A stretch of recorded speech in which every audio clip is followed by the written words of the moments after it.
আসসালামু আলাইকুম। আজকে শুরু হচ্ছে ২০২৬ সালের বইমেলা।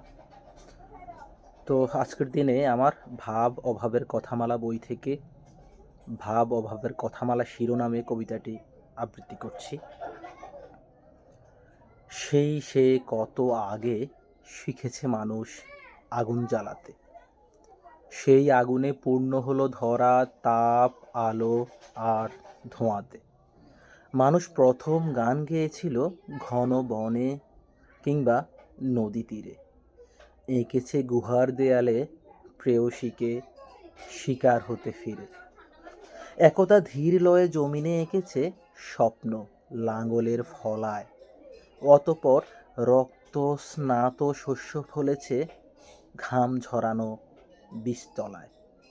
লাঙলের ফলা ভাঙল সাথে সাম্য চৌচির, মানুষ রাজা পেল বটে, মানুষের নত হলো শির। মানুষের বুক ভাগ হলো ঠিক দুভাগে ফের, এক ভাগে জালিম, অন্য ভাগ বঞ্চিতের। স্বভাবতই মানুষের কেউ নিল ভাবের ভাগ, কেউ অভাবের। ভাবের ভেতর জন্ম নিল এক গান ফের, সে গানে প্রেমিকার উষ্ণ আলিঙ্গনেই স্বর্গীয় সুর আনে। অভাবের ভেতর জন্মে মর্সিয়া, গভীরতম আঘাত হানে। সে আঘাতে ক্ষুধার্ত মার হৃদয় বনে কাঠ ফাটা রোদ্দুর, আত্মজার মুখে ঢালে এক নিমিষে পুরো নোনা সমুদ্র। সুর অসুরের লড়াই শেষে একদা ঘুষল আধার কালো, ধর্মের হাত ধরে পুনো সাম্যের আলো ধরাতে এলো। আকাশ পানে তাকিয়ে মানুষ তুলল আবার হাত, গীতা, তাওরাত, বাইবেল শেষে কোরআনের আয়াত। শিক্ষা দিল দয়া, প্রেম, ক্ষমা, এলো ধরায় নবপ্রভাত। ধর্মের নামে শান্তির খামে শুরু হলো পুনর্বিভাজন, অনিবার্য যুদ্ধ আর ধ্বংসের খেলায় মাতে মনোবন। বুকের মধ্যিখানে এবার তুলল প্রাচীর, সিঁথি। বিভাজনই মানুষ, বিভাজনই যেন মানুষের নিয়তি।